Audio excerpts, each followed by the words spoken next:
Hey podcaster, I'm Tim Wahlberg, your podcast performance coach, with another actionable tip so you can sound like a pro and gain more podcast fans. Today's tip is how to get the most out of your podcast mic. I hear these questions a lot. What's the best mic for podcasting? How much should I spend? Will a good mic make my hair look better?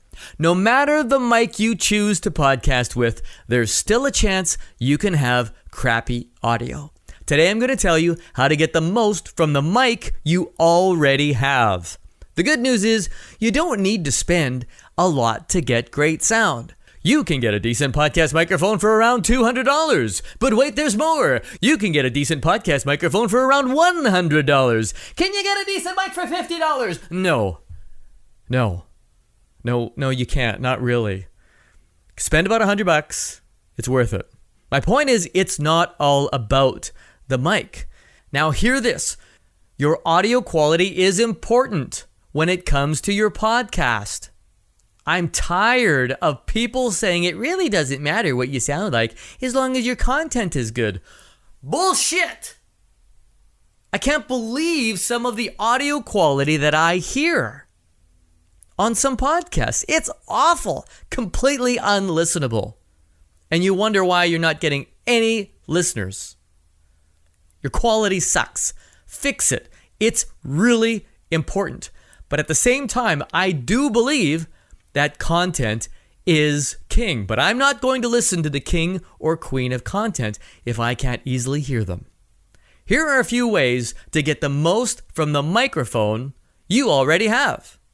The number one thing you can do to get better quality is get close. The further you are away, the worse you're going to sound. If you're further than your fist away from your mic, you're too far. I'm talking about you need to be a couple of inches and that's it. The further you are away from your mic, the higher you have to raise the volume or gain to hear you.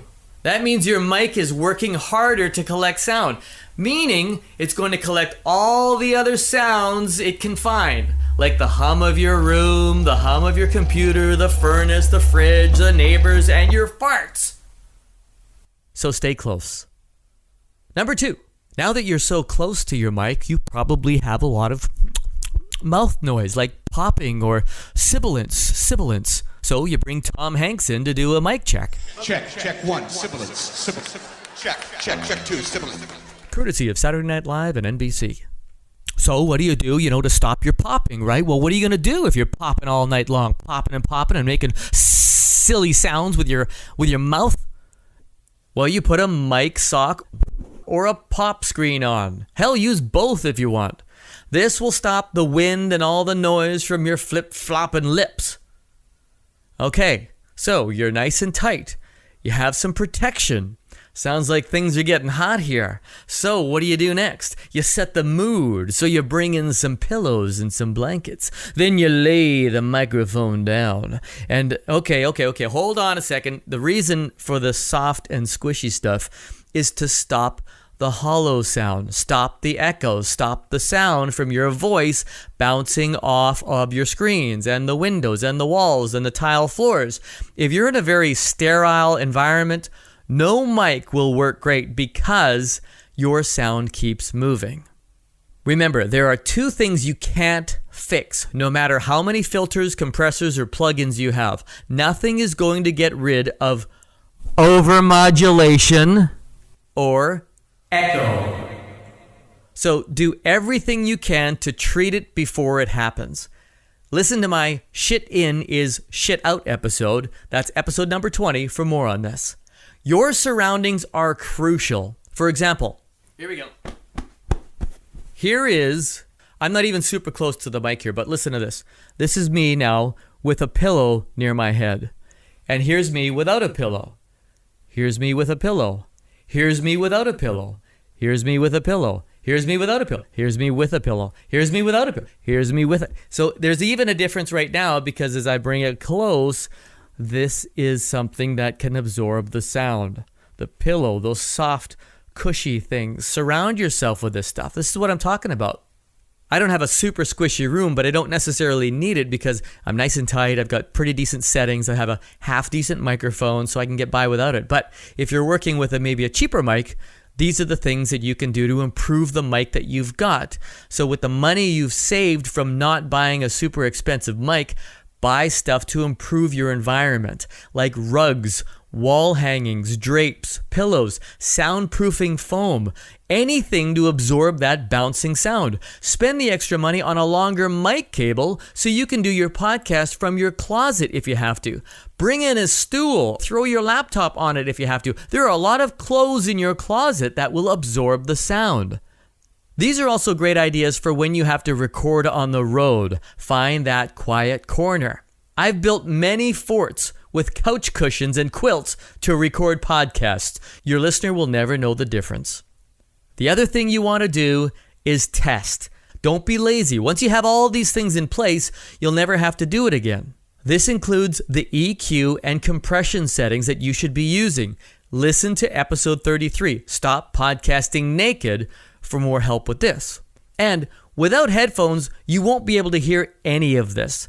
I have an episode on that too. Headphones not optional, episode number 9. I'm also putting a link to a video I did on mic technique.